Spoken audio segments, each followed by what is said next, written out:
Empenhados em resolver um mistério, dois homens travaram uma batalha para domar a energia invisível.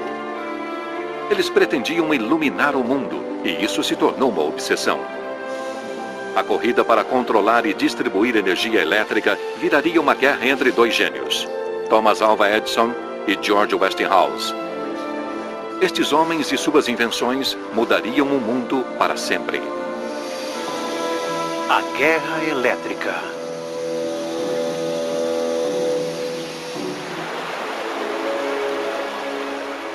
As lendárias cataratas do Niágara, na fronteira do Canadá e Estados Unidos, são uma incrível fonte de energia.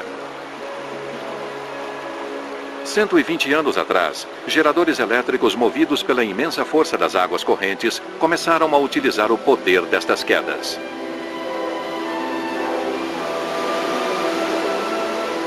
Mas a energia criada pelos geradores só podia ser usada pelos moradores da região. Naquela época, não havia como distribuir energia elétrica para longas distâncias. Na primavera de 1890, a Comissão das Cataratas do Niágara ofereceu um prêmio de $100 mil a quem pudesse resolver este problema. Os inventores mais famosos da época responderam ao chamado, incluindo Thomas Alva Edison e seu rival, o magnata industrial George Westinghouse. Quem conseguisse coletar a energia das cataratas do Niágara e transportá-la até o estado de Nova York, ganharia não só o prêmio em dinheiro, mas também se tornaria o líder em tecnologia elétrica. Era o começo da Guerra Elétrica.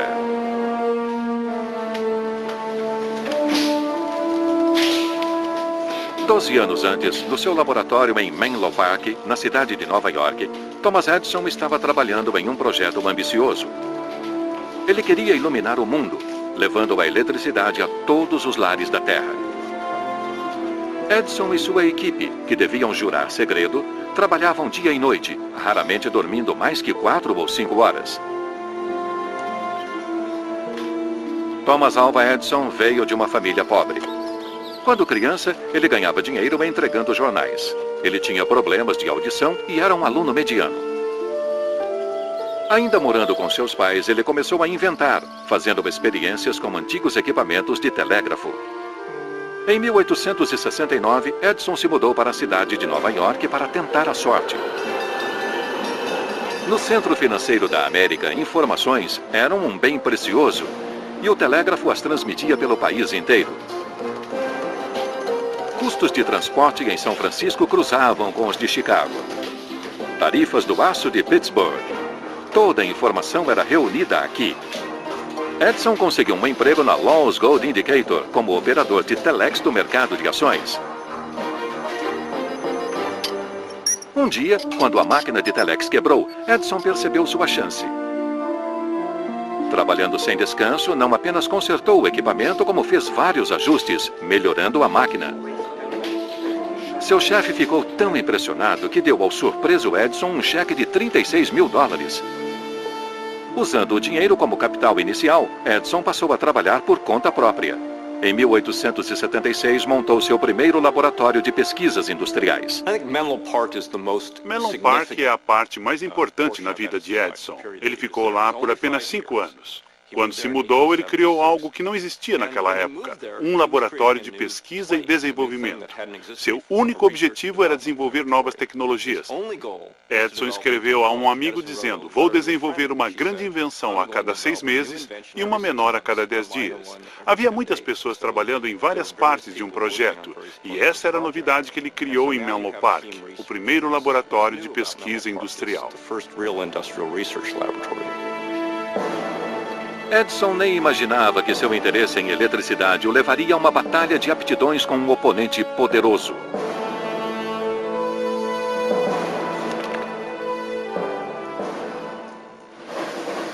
Em Pittsburgh, na Pensilvânia, George Westinghouse estava ocupado construindo seu império industrial. Sua empresa fabricava freios, câmbios e sinais elétricos para a indústria ferroviária.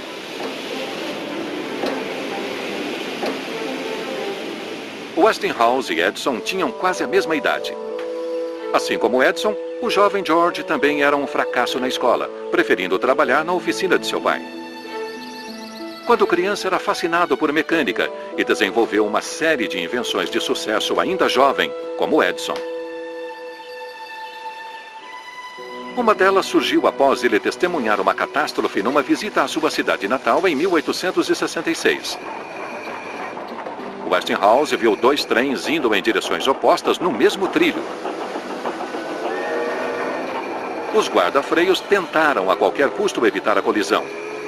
Mas cada vagão do trem tinha seus próprios freios que precisavam ser acionados separadamente. Os guarda-freios correram de vagão em vagão, puxando as alavancas uma a uma, mas isso demorou demais. A colisão foi trágica. Westinghouse percebeu que se os freios de todos os vagões estivessem conectados a um sistema, os maquinistas só precisariam puxar uma alavanca principal para frear o trem.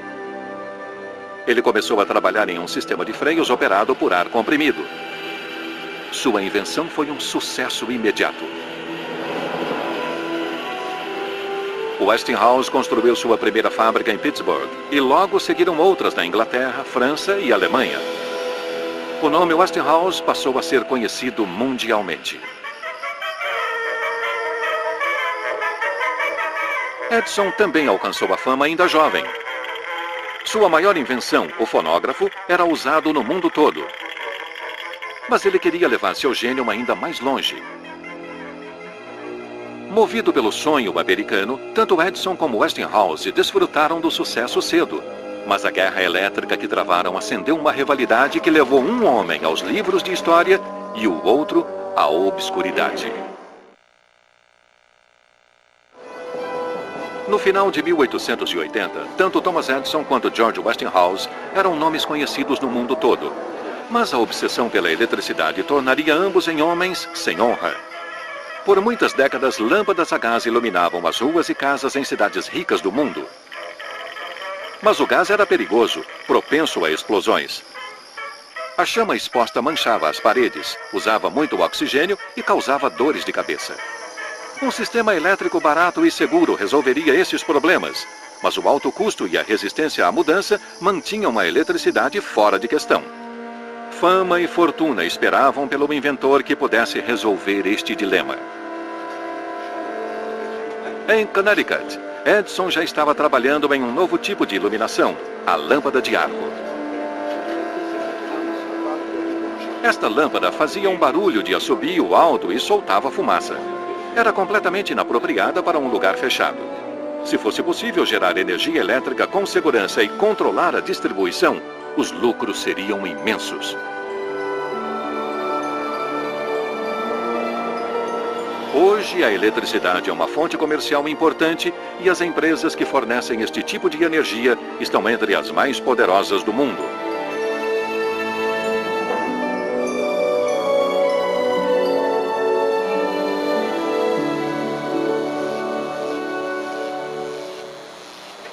A energia se tornou objeto de especulação nas bolsas de valores.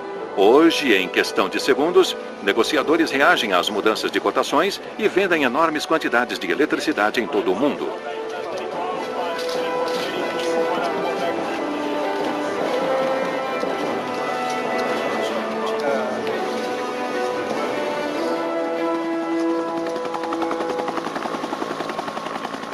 A base deste negócio é um sistema de distribuição eficiente. Eletricidade pode ser transmitida por toda a Europa, viajando por milhares de quilômetros. O sistema de distribuição é monitorado constantemente para estar sempre atualizado.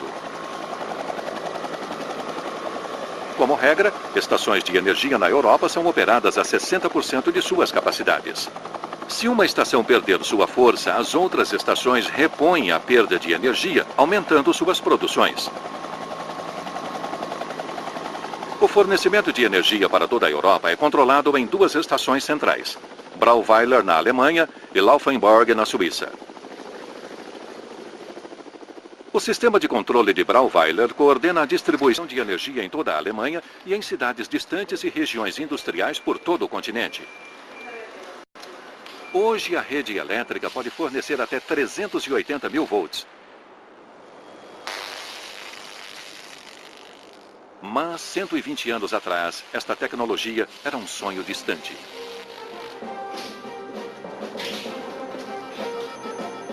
Em Menlo Park, Edison fazia os primeiros testes com lâmpadas incandescentes. No começo, ele falhou em deixar as lâmpadas acesas por mais tempo do que deveria. A espiral metálica queimava pelo superaquecimento. Edison não acreditava muito em teorias. Era um homem prático. Sua crença era tentar de tudo e aprender com seus erros. Depois de vários testes, Edison descobriu que o carbono resistia à corrente, liberando luz sem se queimar. Ele também descobriu que o carbono derretia a temperatura de 2100 graus Celsius. Agora ele e sua equipe faziam testes com várias formas de carbono. Finalmente, testaram uma fina espiral de carbono enrolado e, utilizando uma nova bomba de aspiração desenvolvida na Alemanha, eles foram capazes de criar um vácuo quase perfeito dentro da lâmpada. No porão de Menlo Park, geradores a vapor e dínamos forneciam a energia necessária para os testes.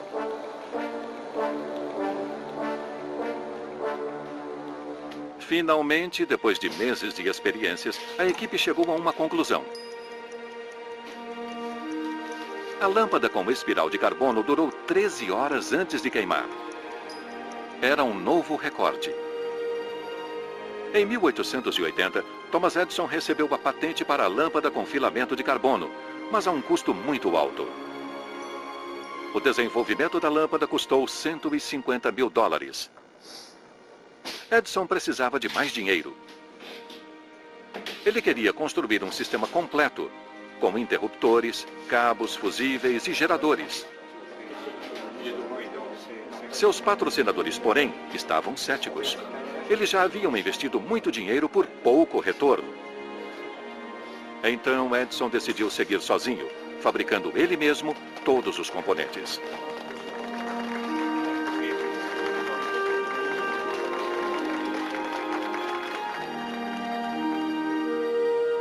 Edison mudou seu escritório para a cidade de Nova York e comprou um pedaço de terra na parte sul de Manhattan, no coração do distrito financeiro.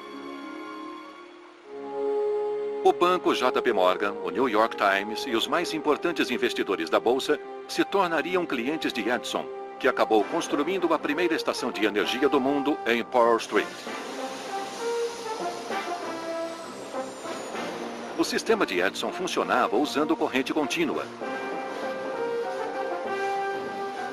Um único gerador fornecia 110 volts, que era o suficiente apenas para enviar eletricidade a alguns quarteirões.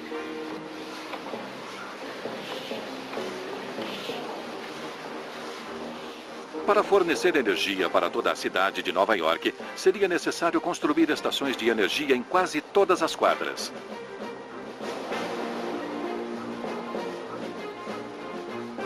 As suaves luzes das lâmpadas começaram a iluminar escritórios, salões de danças e salas de visitas. Alguns ricos moradores de Nova York até possuíam geradores em suas próprias casas. A luz elétrica prometia se tornar um enorme negócio.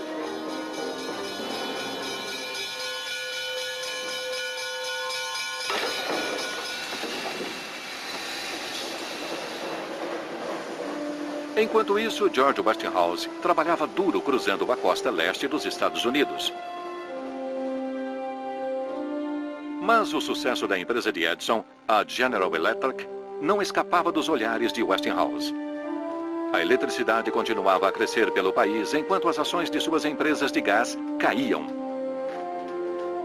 Westinghouse decidiu investir naquilo que era o negócio do futuro, a energia elétrica. Ele notou uma falha no sistema de corrente contínua de Edison. Percebeu que a corrente alternada seria a resposta para o problema e comprou empresas e companhias associadas a este novo sistema. A corrente alternada, AC, muda a direção na qual a eletricidade se move na velocidade de 60 ciclos por segundo. Usando um transformador, a voltagem pode ser aumentada ou diminuída quase sem perda. Isto possibilita a transmissão de energia a longas distâncias. Por outro lado, a corrente contínua, CC, vai somente em uma direção e a resistência aumenta de acordo com a distância.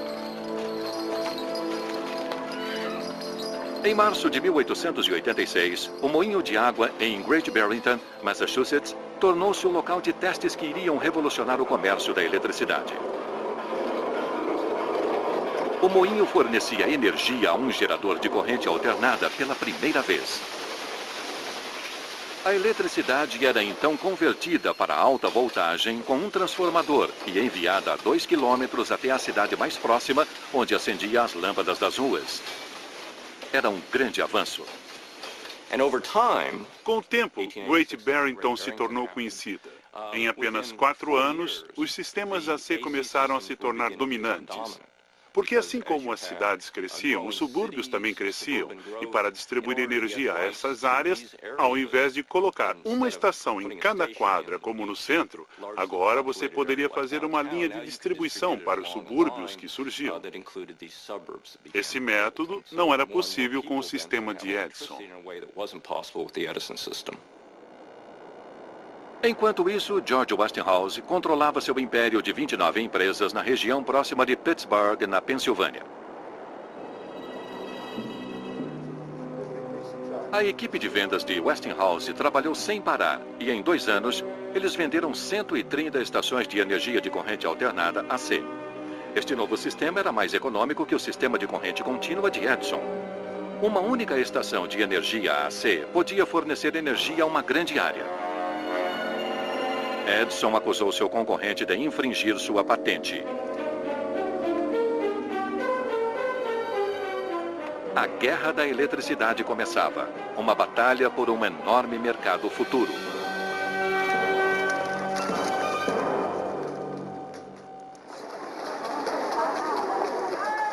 Em Nova York, estranhos incidentes envolvendo a estação de energia Power Street de Edison foram relatados. Reclamações de cães que uivavam e cavalos que se descontrolavam ao se aproximarem da estação. Seriam os cabos subterrâneos de energia de Edison os responsáveis? Edison iniciou uma campanha de marketing para provar que sua eletricidade de corrente contínua não era perigosa. Ele organizou um grupo de 400 homens para andar pelas ruas de Nova York com lâmpadas acesas acopladas a capacetes e com cabos passando pelas mangas conectados a geradores portáteis que seguiam o grupo. Edison não queria que o público tivesse medo da eletricidade. Ele queria que seu sistema de corrente contínua cobrisse toda a América.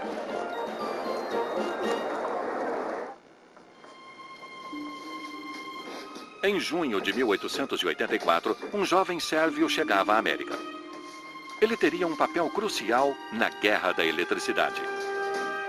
O jovem chegou com 4 centavos no bolso e uma carta de recomendação endereçada a Thomas Edison. Existem 2 gênios neste planeta, escreveu o responsável pelo escritório de Edison em Paris. Você é um deles e o outro está na sua frente. Seu nome é Nikola Tesla. Tesla trabalhava para a empresa de Edison em Paris como operador de telégrafo. No seu tempo livre, ele desenvolveu projetos para a energia AC, mas ninguém se interessou. Agora que veio até a América, ele esperava que Edison, o maior inventor do século, pudesse reconhecer seu potencial. Depois de ler a carta, Edison deu ao jovem um emprego. Mas logo ficou claro que os dois não podiam trabalhar juntos. Tesla estudou nas melhores universidades da Europa. Era conhecido por desafiar os professores com suas ideias ousadas. Com ambição e muito talento, deixou a escola para seguir a carreira de engenheiro elétrico. Tesla tinha uma habilidade mental incrível e, ao contrário de Edison, que insistia em documentar tudo, Tesla armazenava os resultados de suas experiências em seu cérebro, documentando somente o que achava necessário. Edison rapidamente ficou frustrado com seu jovem protegido.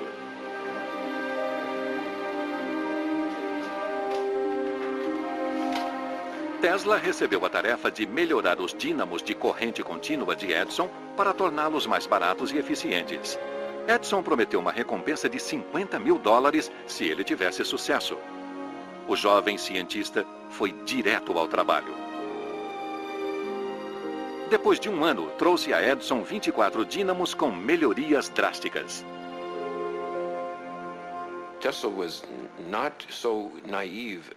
Tesla não era tão ingênuo a ponto de não entender seu valor. E quando Edison sugeriu a ele que trabalhasse nos dínamos de corrente contínua para receber uma recompensa em dinheiro no valor de $50 mil, ele aceitou imediatamente. Tesla aproveitaria esta oportunidade para se estabelecer em uma base técnica. E ele trabalhou duro por muitos meses. Eu diria que há um paralelo entre Edison e Tesla. Ambos eram viciados em trabalho. Eles trabalhavam por muitas horas. E depois de completar as melhorias nos dínamos, ele foi até Edison e disse: "O trabalho está feito. Onde estão os $50 mil? E supostamente Edison teria dito: "Bem, Sr. Tesla, você ainda não entendeu o senso de humor americano." Ao invés da recompensa prometida, Edison ofereceu a Tesla um aumento de $9 por semana. Nikola Tesla ficou furioso. Ele achou a oferta de Edison desonesta e ofensiva e pediu demissão da General Electric.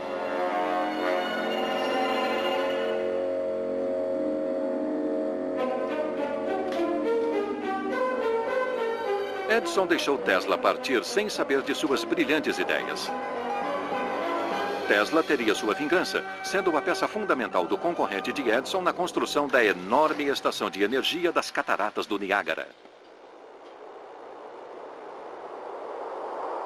Hoje existem projetos para muitas estações de energia em muitos locais do mundo.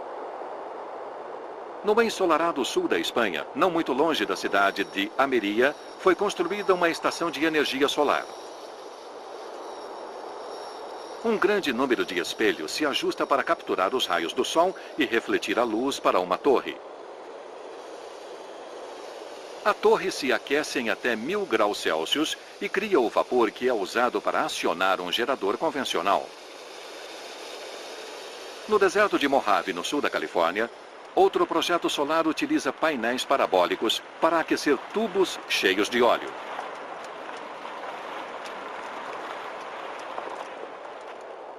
O óleo aquecido é usado para movimentar geradores elétricos.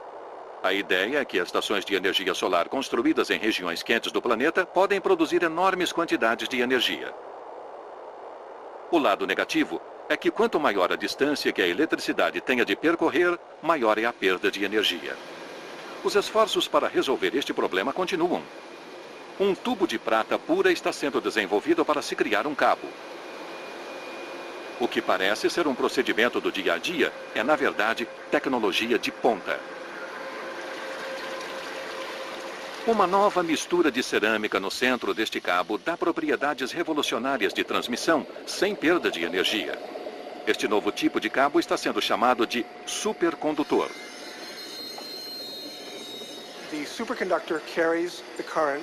O supercondutor carrega a corrente com 0% de resistência e perda. Então, o transporte da corrente do ponto A para o ponto B pode ser feito de forma bem simples com o supercondutor.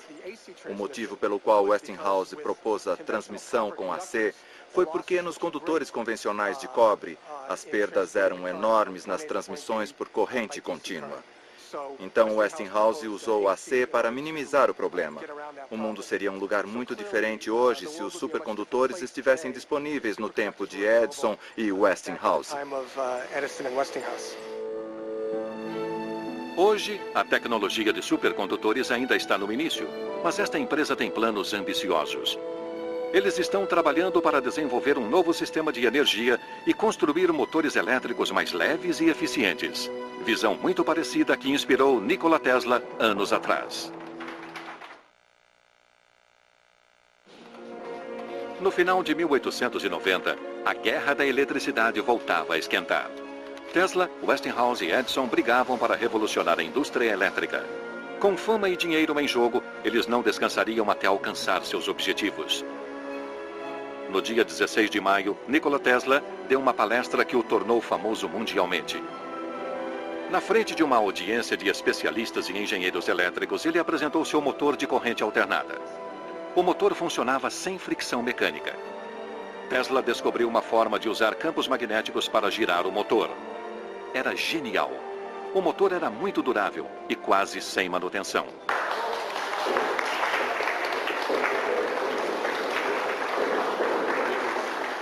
George Westinghouse assistiu à palestra naquele dia e ficou impressionado. Este motor era exatamente o que o seu sistema precisava. Westinghouse começou a pensar grande. Ele pretendia não somente fornecer eletricidade para as casas, como também gerar energia para todas as indústrias, com seu novo amigo Nikola Tesla. Ele fez a Tesla uma oferta generosa, $60 mil pela patente, mais $4 para cada motor de Tesla que saísse de sua fábrica. Tesla passou a trabalhar para Westinghouse em Pittsburgh e começou a construção de seu motor. Este sistema era muito superior ao obsoleto sistema de corrente contínua de Edison. Como o grande inventor não percebera isto? A disputa pública entre Edison e Westinghouse não dava sinais de acabar. Então, Westinghouse decidiu fazer uma oferta para tentar uma reconciliação. Ele sugeriu que as duas empresas se unissem. Ao invés de gastar energia e rancor na competição, eles poderiam trabalhar juntos na construção de um sistema perfeito.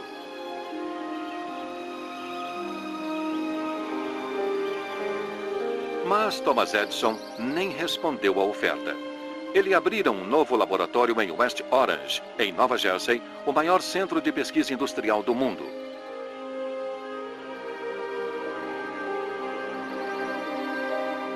Ao invés de estabelecer um monopólio, como era seu plano inicial, ele se encontrava lutando por sua parcela de mercado contra um concorrente que havia desenvolvido uma tecnologia superior. Seus engenheiros o pressionavam para mudar para a corrente alternada, mas Edison já havia investido muito dinheiro, muito trabalho e muito orgulho. Afinal, ele era o grande Edison, o inventor do século. De seu escritório em West Orange, Edison lançou uma campanha de propaganda como a América nunca havia visto.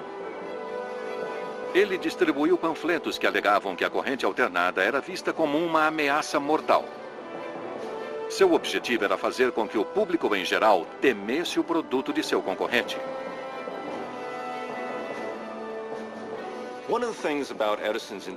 Uma das coisas sobre o trabalho de Edison é que ele sempre o encarava como um desafio. E uma das formas que ele criava esses desafios era tendo alguém como seu inimigo, seu rival em invenções. E assim era sempre uma corrida para melhorar alguma coisa ou para ganhar de alguém quando o assunto era invenções. E por toda a sua vida, Edison foi assim. Mas sua natureza competitiva às vezes ia longe demais. Numa ocasião, no parque de diversões de Coney Island, nos arredores de Nova York, um elefante chamado Topsy ficou fora de controle. Na confusão, Topsy feriu inocentes e matou 3 tratadores. As autoridades locais pediram ajuda a Edison. Ele decidiu usar esta tragédia a seu favor. Sugeriu que colocassem um animal sobre 4 placas de metal conectadas a um gerador de corrente alternada, construído por seu rival, George Westinghouse. O elefante foi eletrocutado. Westinghouse ficou indignado. Ele escreveu para o New York Times e lançou um protesto público contra a crueldade de Edison e sua equipe. Tesla estava igualmente enojado. Esta era uma área completamente nova para Nikola Tesla. Ele era filho de um padre sérbio ortodoxo, com um código de ética e moral muito rígido. Ele não estava preparado para a briga que ia acontecer e também não estava preparado para as manipulações financeiras envolvidas nessa briga. Mas estava preparado para o desenvolvimento técnico que seria exigido.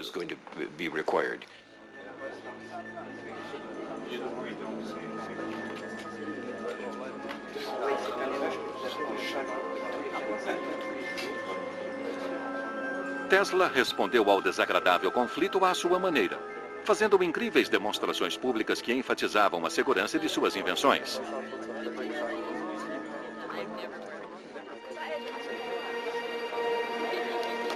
Ele fez a corrente elétrica correr pelo seu corpo e fez até lâmpadas acenderem sem estarem conectadas. Tesla, o mágico, tentou de tudo para mostrar aos habitantes de Nova York que não havia motivo para temer a corrente alternada.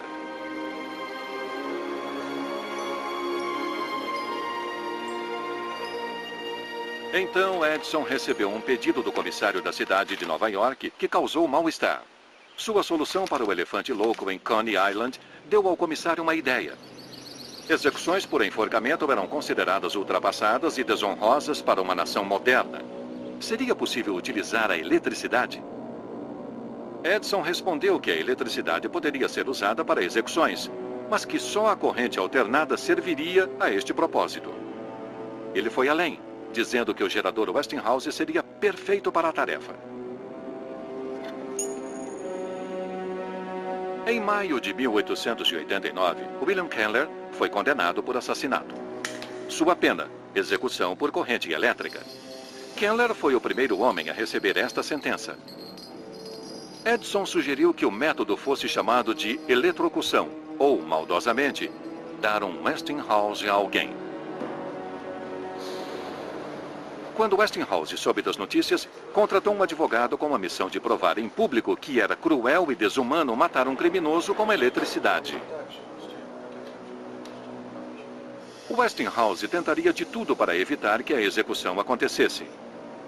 Ele temia que a eletrocução rotulasse a corrente alternada como uma arma mortal, destruindo seus negócios. Depois de 14 meses, a controvérsia chegou a um final. A conclusão: uma corrente de 1000 volts daria fim à vida de Kemmler.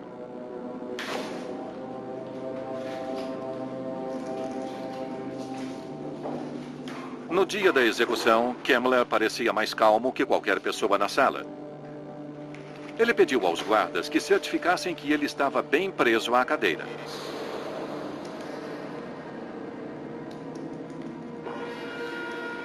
Um eletrodo colocado na cabeça de Kemmler e outro colocado em um de seus pés enviariam uma corrente mortal por todo o seu corpo.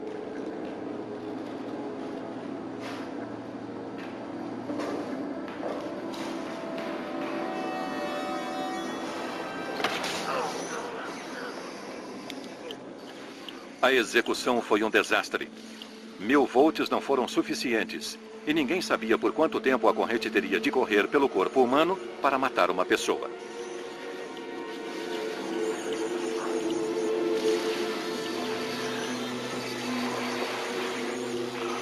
Kemmler se contorcia e agonizava.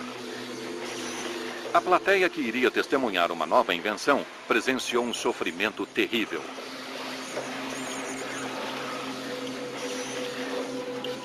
Os jornalistas se afastaram horrorizados. Os médicos finalmente ordenaram que a energia fosse desligada. Quando examinaram Kemmler, eles ficaram chocados em constatar que ele ainda estava vivo. Eles não sabiam o que fazer e decidiram ligar novamente a cadeira, enviando mais corrente pelo corpo de Kemmler.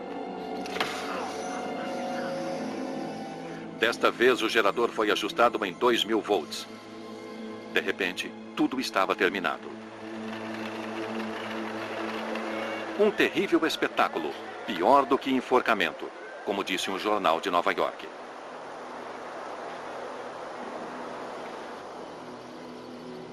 George Westinghouse também ficou chocado. Deviam ter usado um machado, foi seu comentário. A batalha com Edison havia ido longe demais e a guerra estava longe de acabar.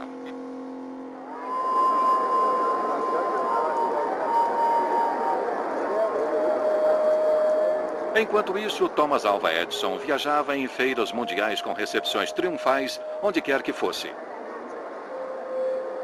Por toda a Europa, pessoas comentavam sobre Edison e sua luz mágica. Em Paris, ele banhou em luzes brilhantes o Champ de Mars. De volta à América, um projeto ainda maior o aguardava.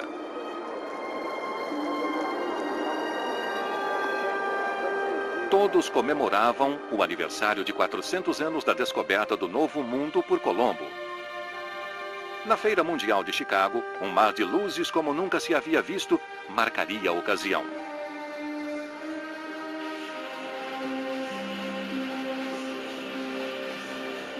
Edison desenvolveu uma máquina que produzia lâmpadas quase automaticamente. Isto era importante, pois ele precisaria de milhares delas para o evento. Edison enviou sua proposta confiante que seria escolhido.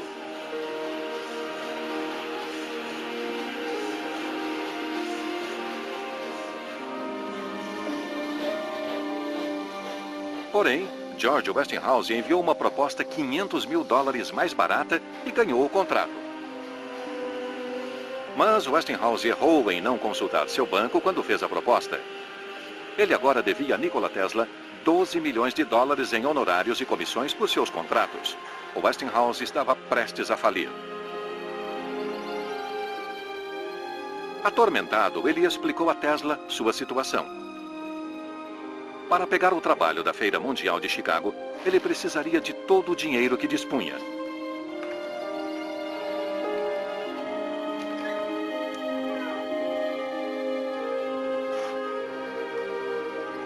Para Tesla, os ideais eram mais importantes que dinheiro, e foi George Westinghouse quem acreditou nele no início e tinha sido um colaborador leal.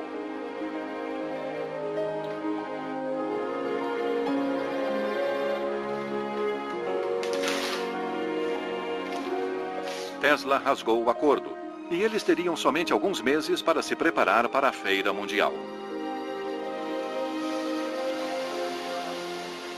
Mas Edison não ia ceder facilmente. Ele recusou-se a permitir que suas lâmpadas fossem usadas. O Westinghouse tinha 5 meses para produzir 250 mil lâmpadas. Sua equipe trabalhou até o último dia e conseguiu executar a tarefa.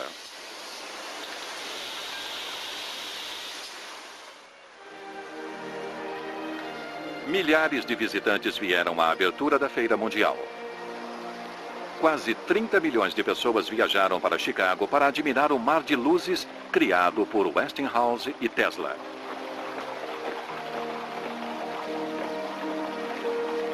Era uma vitória para o sistema de corrente alternada e um triunfo para George Westinghouse.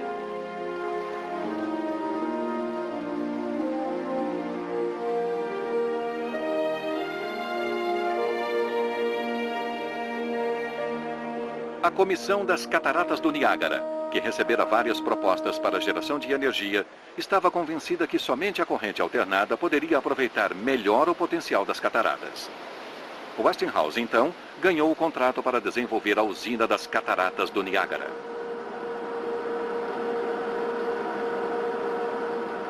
Em 1891, 2 anos antes, Tesla e Westinghouse ouviram falar de um projeto inovador na Europa. Um jovem alemão chamado Oskar von Miller havia feito um experimento que chamou a atenção. Ele gerou eletricidade com um dínamo movido a água no rio Neckar. Com um transformador, ele converteu a eletricidade de 55 para 15 mil volts e a retransmitiu.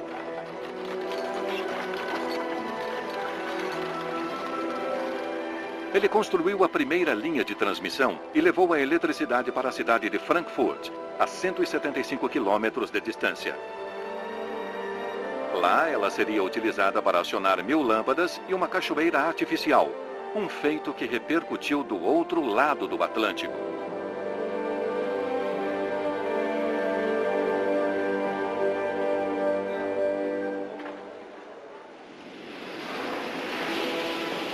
O experimento na Alemanha deixou claro que a corrente alternada poderia ser transmitida por longas distâncias. A companhia elétrica Westinghouse utilizou a ideia de von Miller no projeto da usina de Niágara. E Nikola Tesla desenvolveu os mais poderosos geradores e turbinas já vistos.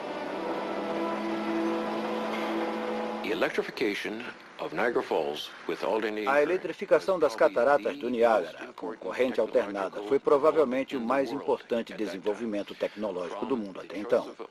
Da escolha da corrente alternada em 1893 ou 1895 até a produção em si em 1896, a notícia era dada em jornais no mundo inteiro. Isto deu a Tesla a fama internacional, que poucas pessoas recebem.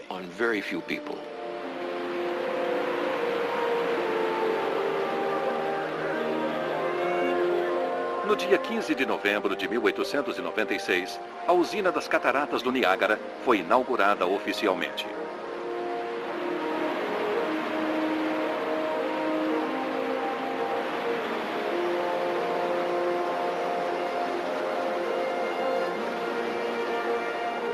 Foi um evento marcante na história da tecnologia, algo sonhado por gerações. Nikola Tesla e George Westinghouse transformaram uma visão em realidade. Eles venceram a guerra da eletricidade. A água caía em colunas de 50 metros de altura. No fundo, 10 turbinas com 50 mil cavalos de força giravam enormes dínamos de corrente alternada. A eletricidade gerada pela estação de energia tinha sua voltagem aumentada em 10 vezes, 22 mil volts por transformador, e então era enviada para a cidade de Buffalo, a 36 quilômetros de distância.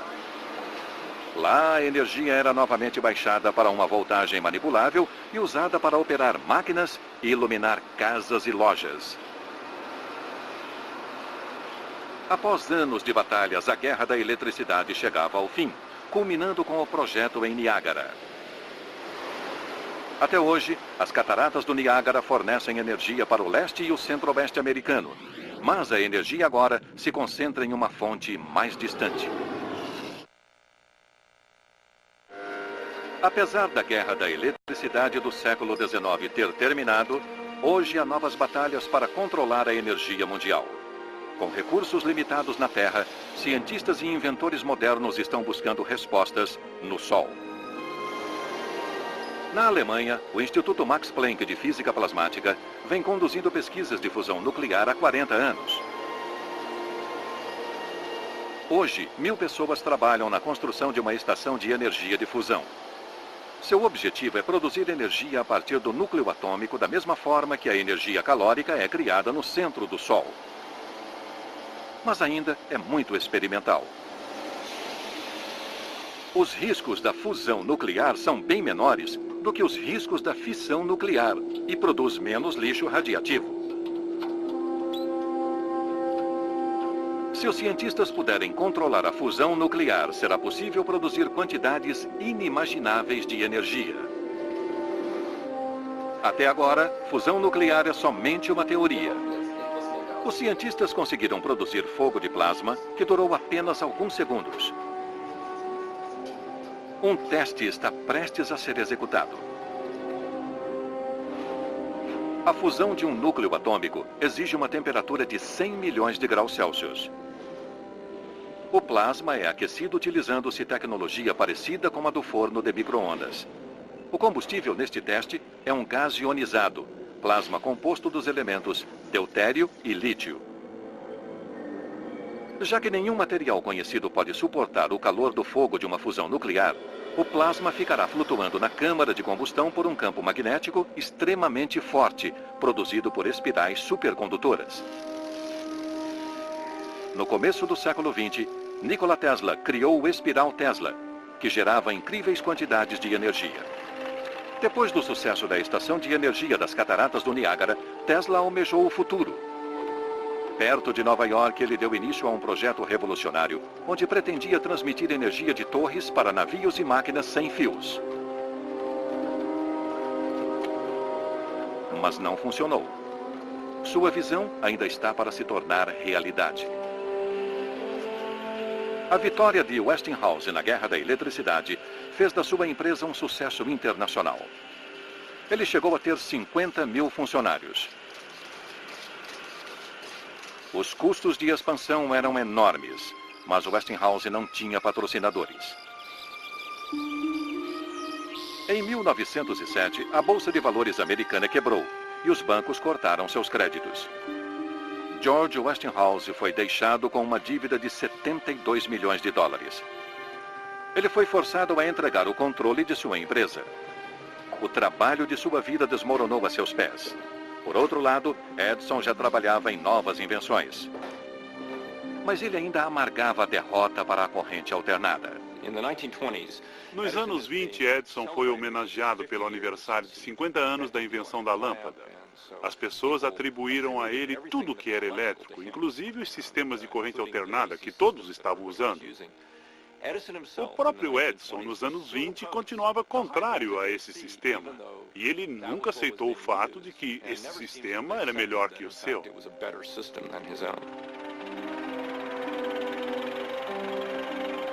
Thomas Edison entrou para a história como o maior inventor do mundo com mais de 1000 patentes em seu nome. O fonógrafo, a câmera, o disco, a lâmpada. O nome de Edison sempre estará relacionado a estas invenções.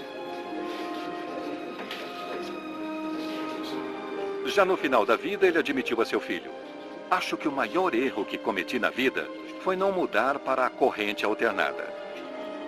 Quando Thomas Alva Edison morreu em 18 de outubro de 1931, todas as lâmpadas na América foram apagadas por 1 minuto. Apesar de perder a guerra da eletricidade, ele sempre será lembrado como o pai da energia elétrica. Versão brasileira Vox Mundi.